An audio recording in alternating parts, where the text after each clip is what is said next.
بسم الله الرحمن الرحیم. د خپل طرف نه ستاسو بونیر نیوز چې زمونږ مشر رور او دغه بل رور زمونږ دا کشر ډېر شکریا دا کوم چې تاسو مطلب دا تاسو راغلی. حالات خو د سفر ډېر زیات ښکلي وو او ډېر څه ومولیدو او ډېر څه مخکې مې شل کاله مخکې هم زه تللی وم او صحافي سړی چې ځي نه هر ځای ته هغه په خپل صحافت په نظر ګوري او موږ سماجي خلک چې ځو نو هلته موږ د سماج په حیثیت ګورو چې موږ خپلو خلکو ته څه منتقل کړو. نو په دا حواله باندې ما تاسو ته به هم نن خبر وکړم چې ډېر ښکلي پروګرامونه دي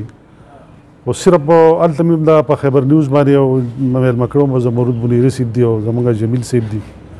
هغوی ته مې هم دا خبره کړې وه چې زمونږ مسله چې ده نو غریبي چې ده د دې یو ترتیب او علاج موجود دی او ډېر ښه په طریقه باندې کېږي. زموږ وسایل کم دي نو دغه کمو وسایلو مطابق موږ پر خپل ملک کې چلیدی شو. خو ګرو جاړي چې دا یو داسې مرض دی چې د دې علاج نشته. نو موږ به انشاءالله چې په خپلو روانو حالاتو کې په خپلو حلقو کې په خپلو یونین کونسلو کې داسې کوشش کوو چې زموږ کومه ګرو جاړي چې ده چې دا موږ د ځانه لرې کړو او انشاءالله چې زموږ وروڼه چې دا ذهني طور تقریبا 50% خلک تیار دی ځکه چې خلک پوهېدلی دی چې بدلون به له هغې زموږ ترقي به له هغې کېږي چې موږ په ځان کې بدلون راولو. نو په دا حواله باندې انشاءالله چې تاسو هم لګیا او تعاون به کوئ او موږ هم لګیا یو چې د خلکو ته داسې یو بدلون راولو.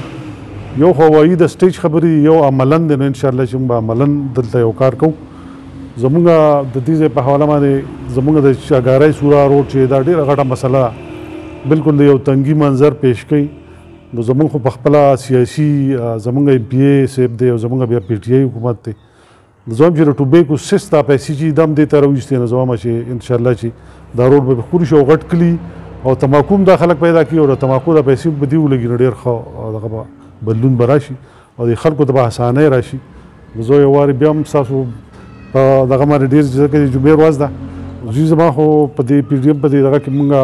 لکه دا اوس د وخت ضرورت دی ځکه چې حالات داسې حد ته رسېدلي دي د دوو خلکو سره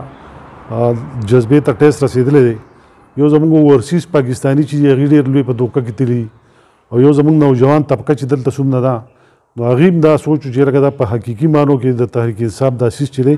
دا په حقیقي معنو کې به تبدیلي راولي خو چونکې هغه جذبې ته د هغې ډېر غټ ټیس رسېدلی دی. نو اوس هغې هم په دې تحریک کې شانه بشانه زما په خیال ملګري دي خو صرف اوس دا سوچ دی چې لکه دا به اوس کېږي څنګه او دا سیستم به مطلب څنګه دوباره نوی سیستم به راځي. نو دا د وخت ضرورت دی چې پی ډي ایم موږ مضبوط کړو ځکه چې دا مو نه کړو نو دا 3 کاله نور هم چې دا به ډېر لوی په تکلیف کې تېرېږي. نو چې نوی سیستم جوړ شي او هغه مطلب دا ازادانه الیکشن وشي او مثبت سوچ والا خلک موږ میدان ته راوړو انشاءالله چې پاکستان به په حقیقي معنو کې بدلون به راشي او لکه دا شی مخ پر وړاندې لاړ شي. هلته خلکو چې بس همدغه یو خبره ده چې موږ په سټیج باندې چې به داسې وي موږ هغه لیدل او موږ وایو چې یاره دا تېر شوي خلک چې نو دا دغه نو او دا سړی چې دا موزون دی نو موږ د ده په هغه سټیج په خبرو باندې مطلب دی چې موږ دوکه شوي او لکه د اوورسیز پاکستاني ذهن چې دا بالکل فرش ذهني نو چې دې ته څوک هم خبر ووایي چې هغه بالکل د هغې په وینه کې شاملېږي. دغه شان زموږ نوجوانان طبقه چې ده هم ډېر ساده لوښې خلک دي ځکه چې د دې ذهن ته هم څه څیز ورواچوي هغه هم د هغې په وینه کې ګډېږي. نو اوس مطلب دا چې خلکو وایي چې لکه موږ خو دا څیز په دغه ورکړو اوس چې وروستو کم څیز راغی نو دا انتهایي لکه خلک وایي چې د یحیی خان د دور نه وروستو بدترین دور چې هغه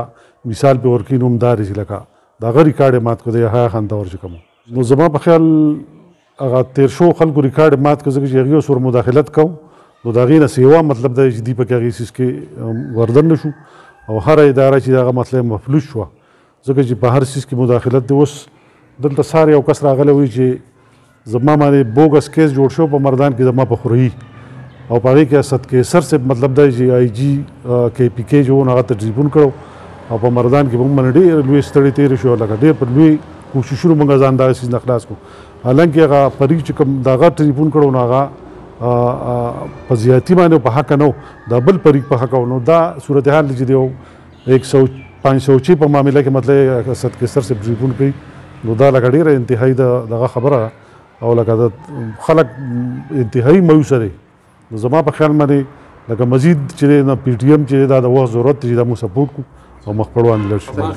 نو زما په خیال دا یو خبره د هغې په ذهن کې ده چې بس هغه وایي چې دا ما کړی زمونږ دا سوابی مین روډ چې دی توتالی غورغوشتو دا چیګلی په دې راځي نو دا روډ چې دا این ایچ ای والا کړی دی د دې متعلق هم هغې وایي دا موږ کړی دی. نو زما په خیال دا لکه د دې هره خبره چې ده هغې کې صداقت نشته او صداقت په کې نشته، حقایق چې سړي زمینې هغه یو څه وي. زمونږ د سب ډیویژن لیول دلته کې مطلب چې یو دفتر رانغې بونیر ضلع شوې ده او سب ډیویژن یې براینا مطلب دلته کې یو توتالی سب ډیویژن دی، یو مندڼ دی.